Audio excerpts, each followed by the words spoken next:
Hi students, welcome to catalyst online classes Piro. आज के इस टॉपिक में हम लोग देखेंगे क्लास 10th का प्रकाश का अपवर्तन। तो इसमें पिछले पार्ट में हम लोग 15 क्वेश्चन के ऊपर वीडियो बना चुके हैं। आज ये 16 नंबर क्वेश्चन को देखते हैं। 16 नंबर क्वेश्चन है आपको कि सघन माध्यम से विरल माध्यम में प्रकाश के प्रवेश करने पर, सघन माध्यम से विरल माध्यम में प्रवेश करने पर आपतन कोण और अपवर्तन कोण में, जब प्रकाश सघन माध्यम से विरल माध्यम में प्रवेश करता है तो पहले ये देख लीजिए कि यहाँ पे मान लीजिए दो माध्यम ले लेते हैं। पहले ये अभिलंब है और यहाँ इधर सपोज कीजिए सघन माध्यम हुआ और इधर जो हुआ विरल माध्यम। तो प्रकाश किरण जब सघन माध्यम से विरल माध्यम में प्रवेश करती है तो हम जानते हैं कि वह अभिलंब से दूर हटती है। तो अभिलंब से दूर हटने का मतलब क्या कि इसका जो पाथ है, इसका जो एक्चुअली रास्ता है वो होना चाहिए था क्या, ये आपतित किरण की दिशा जो है ये होना चाहिए था, लेकिन ये इस लाइन पर ना होकर के इससे दूर हटेगी। दूर हटेगी मतलब क्या कि थोड़ा इसके दाएं तरफ झुकेगी। तो दाएं तरफ झुकेने का मतलब क्या कि देखिए गौर कीजिए, ये आपतन कोण आई है तो यहाँ से यहाँ तक कोण क्या हो जाएगा, आई हो जाएगा, और ये हो जाएगा अपवर्तन कोण। इसको हम दिखाएंगे किससे, आर अक्षर से। तो अब ये गौर करेंगे कि इसमें देखा जाए तो कौन बड़ा है, आई में और आर में कौन बड़ा है, आर बड़ा है। तो जाहिर सी बात है कि अपवर्तन कोण बड़ा होगा। ये आई जो है आपतन कोण है, आर जो है क्या है, अपवर्तन कोण है। तो यहाँ पर कौन बड़ा होगा, अपवर्तन कोण। तो यहाँ जो सही विकल्प होगा ये अपवर्तन कोण। ये कैसे हुआ देख लीजिए आप लोग, समूह कोण जो होता है बराबर होता है। तो ये आई है तो कोण ये भी यहाँ तक का समूह कोण है, तो ये क्या हो जाएगा आई, और यहाँ से दाहिने साइड भागेगा। चूंकि विरल माध्यम में जाने पर अभिलंब से दूर हटता है, तो ये अभिलंब है, तो इस अपने जो लाइन पे आना था उस लाइन से इधर ना आकर के क्या होगा, दाईं तरफ आएगा। तो जाहिर सी बात है कि अपवर्तन कोण का मान क्या होगा, बढ़ जाएगा। अब देखिए अगला क्वेश्चन 17 नंबर की, निम्नलिखित में से किसका उपयोग लेंस बनाने के लिए नहीं किया सकता है। तो प्लास्टिक, जल, मिट्टी, कांच। तो प्लास्टिक भी आजकल चश्मा में प्रयोग होता है, प्लास्टिक लेंस तो प्रयोग होता है। जल भी एक तरह के लेंस से कार्य करता है, और कांच भी लेंस से कार्य करता है। इसमें सही विकल्प जो होगा आंसर ये सी नंबर होगा, मिट्टी। इसका जो सही जवाब होगा वो सी नंबर होगा, मिट्टी। प्रकाश एक माध्यम से जिसका अपवर्तनांक n1 है, दूसरे माध्यम जिसका अपवर्तनांक n2 है। तो एक चीज समझ लीजिए कि प्रकाश जब एक माध्यम से दूसरे माध्यम में गुजरता है और दोनों माध्यमों के अपवर्तनांक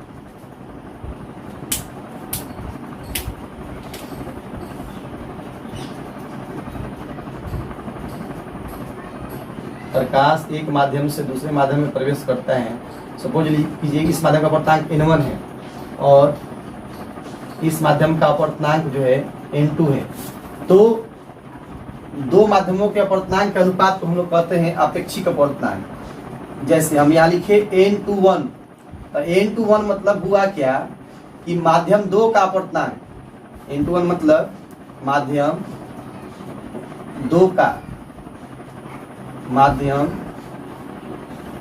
दो का एक के सापेक्ष, माध्यम दो का एक के सापेक्ष अपवर्तनांक।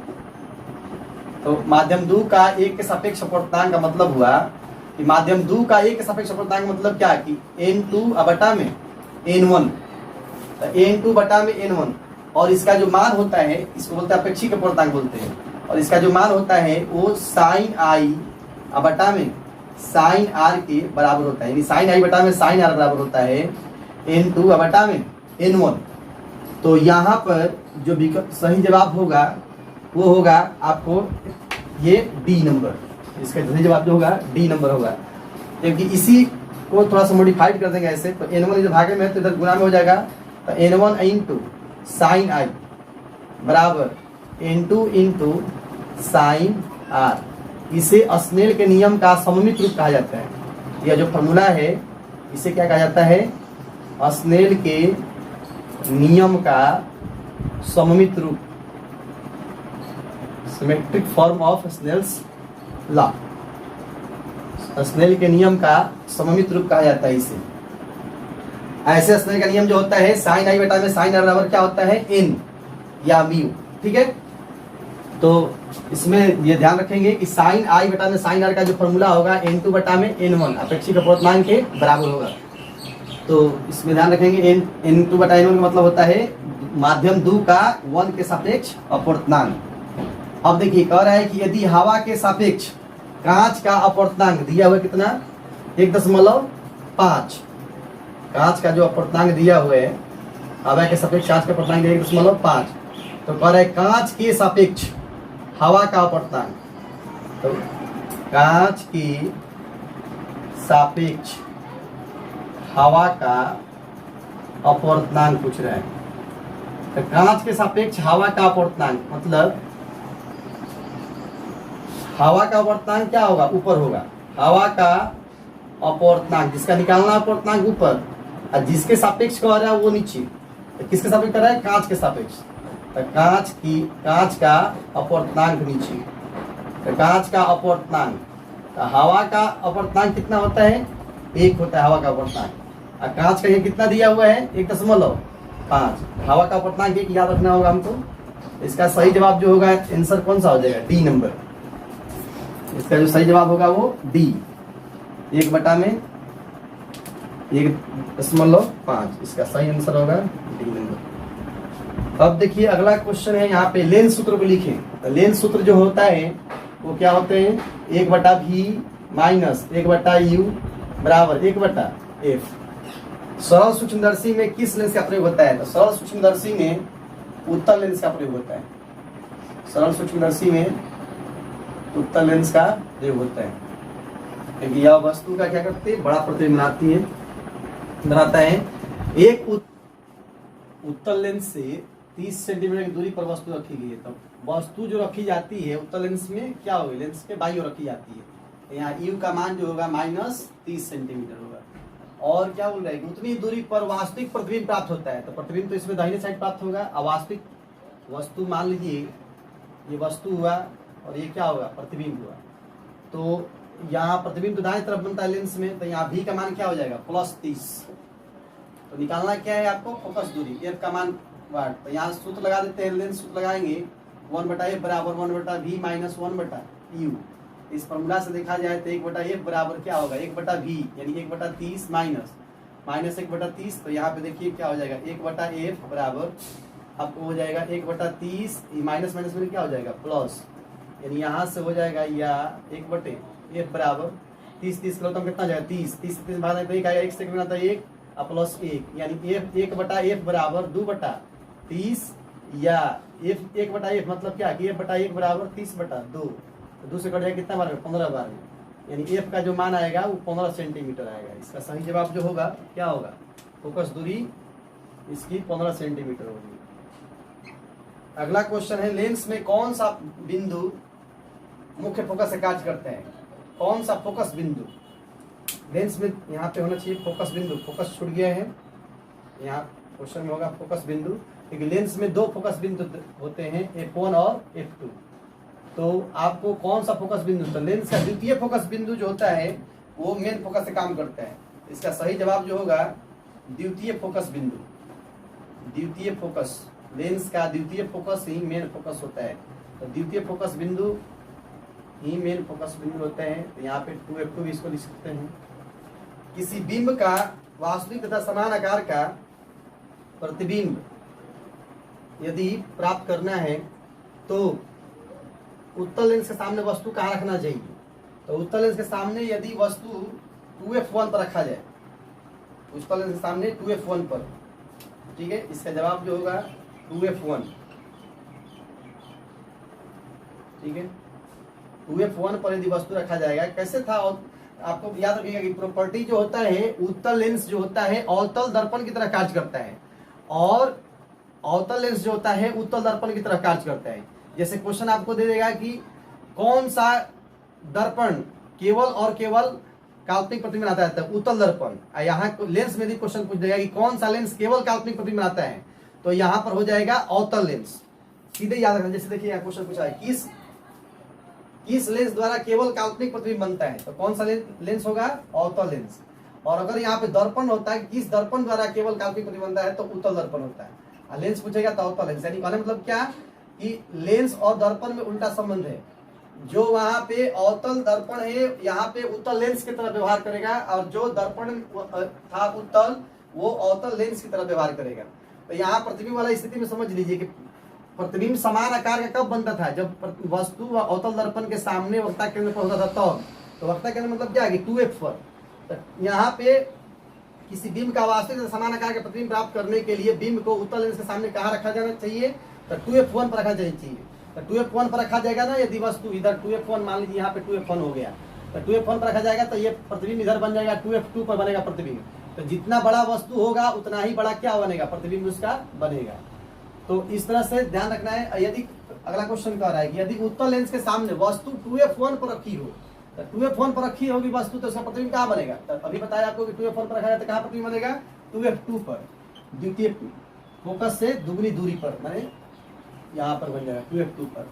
उत्तल लेंस में वस्तु जब फोकस तथा लेंस के बीच हो, फोकस जैसे प्रथम फोकस और लेंस के बीच हो, तो प्रथम फोकस और लेंस के बीच स्थिति रहेगा, तो इसका प्रतिबिंब जो बनेगा आपको दाईं ओर बनेगा। और कैसा बनेगा, काल्पनिक, सीधा और बड़ा। तो इसका जवाब जो होगा क्या बनेगा, काल्पनिक, सीधा तथा बड़ा, ये प्रतिबिंब बनेगा इसका। उत्तल लेंस में वस्तु जब फोकस तथा फोकस के दूरी दूरी के बीच स्थित हो, तब फोकस और फोकस के दूरी दूरी के बीच में, मतलब अब यहाँ पे वस्तु चला जाएगा, ये फोकस और फोकस की दूरी दूरी के बीच में आ जाएगा, तो उसका प्रतिबिंब कहाँ बनेगा, तो इसका प्रतिबिंब कहाँ बनेगा, तो आपको इसका प्रतिबिंब जो बनेगा वो द्वितीय फोकस और अनंत के बीच। तो कहाँ बनेगा इसका प्रतिबिंब, द्वितीय फोकस और अनंत के बीच, क्योंकि प्रथम फोकस और द्वितीय फोकस के, प्रथम फोकस के और प्रथम फोकस दूरी दूरी के बीच में वस्तु है। इसका प्रतिबिंब द्वितीय फोकस और अनंत के बीच, यानी 2f2 तथा अनंत के बीच। इसका जो प्रतिबिंब बनेगा वो 2f2 एवं अनंत के बीच प्रतिबिंब बनेगा। किस, यहाँ पे किस लेंस को अभिसारी लेंस कहते हैं, तो किस लेंस को अभिसारी लेंस कहते हैं, तो उत्तल लेंस को अभिसारी लेंस कहते हैं। इसका सही जवाब जो होगा उत्तल लेंस होगा। क्यों उत्तल लेंस को अभिसारी लेंस कहते हैं, क्योंकि उत्तल लेंस में देखा गया है कि आपतित समांतर किरणें जब लेंस से गुजरती हैं, तो लेंस से गुजरने के बाद एक बिंदु पर अभिसरित होती हैं। एक बिंदु पर अभिसरित होने का मतलब क्या, कि एक बिंदु पर जमा होती हैं। आपतित समांतर किरणें उत्तल लेंस से गुजरने के बाद, देखिए इसमें होता क्या है, ये आपतित समांतर किरणें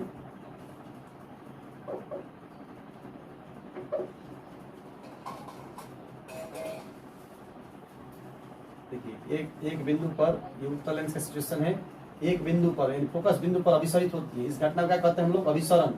इस घटना का कहा जाता है अभिसरण। इसीलिए उत्तल लेंस को क्या कहा जाता है, अभिसारी लेंस। उत्तल लेंस को अभिसारी लेंस। लेकिन अवतल लेंस में ठीक इसके उल्टा हो जाता है। अवतल लेंस में क्या हो जाता है कि अवतल लेंस में आपको आपतित समांतर किरणें लेंस से गुजरती है ना, तो एक बिंदु से अलग अलग दिशाओं में फैलती हुई प्रतीत होती है, माने अपसरित होती हुई।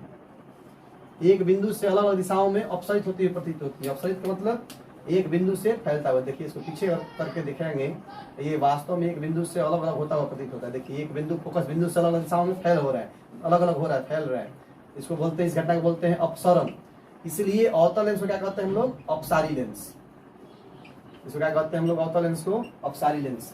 तो यहाँ पे किस लेंस को अपसारी लेंस कहते हैं, तो इसका सही जवाब होगा आपको अवतल लेंस। अवतल लेंस को अपसारी लेंस कहा जाता है। अगला है, जब आपतन कोण का मान 0 डिग्री हो तो अपवर्तन कोण का मान क्या होगा। तो आपतन कोण का मान 0 डिग्री होने का मतलब है कि जो आपतित समांतर किरण है वो अविलंब के ऊपर ही आपतित हो गई। आपतन कोण का मान 0 है क्या, कि आपतित समांतर किरणें अविलंब के ऊपर ही आपतित हो रही है, सीधे एकदम बिना कुछ कोण बनाए हुए। 0 डिग्री है आपतन कोण का मान, यानी आपतित किरण अविलंब के ऊपर आपतित हो रही है। तो अविलंब के ऊपर जब आपतित किरण आपतित होती है तो वो बिना मुड़े सीधे निकल जाती है। यानी आपतन कोण जब 0 डिग्री होगा तो अपवर्तन कोण का भी मान कितना होगा, 0 डिग्री। यानी इसका सही जवाब जो होगा क्या होगा, अपवर्तन कोण भी कितना होगा, 0 डिग्री। क्योंकि अविलंब के ऊपर जब आपतित किरण आपतित होगा तब आपतन कोण का मान 0 डिग्री होगा, और अविलंब के ऊपर जब आपतित किरण आपतित होगी तो बिना मुड़े वो सीधे निकलती है, इसलिए अपवर्तन कोण भी 0 डिग्री हो जाएगा। तो आशा करते हैं कि स्टूडेंट्स आपको ये सारे क्वेश्चन अच्छे समझ में आए होंगे। आपको हमारा वीडियो देखने के लिए बहुत बहुत धन्यवाद। अभी तक आपने हमारा चैनल सब्सक्राइब नहीं किया तो हमारे चैनल को सब्सक्राइब कर लें, ताकि आपके पास सारे हमारे वीडियो जो है लगातार पहुंचते चले जाएं। और आप आपको हमारा वीडियो अच्छा लगता है तो कमेंट बॉक्स में जाकर के हमारे हौसले को बढ़ाएं, और किस गांव किस शहर से देख रहे हैं कमेंट बॉक्स में ज़रूर लिखें। हमारे वीडियो को देखने के लिए बहुत बहुत धन्यवाद।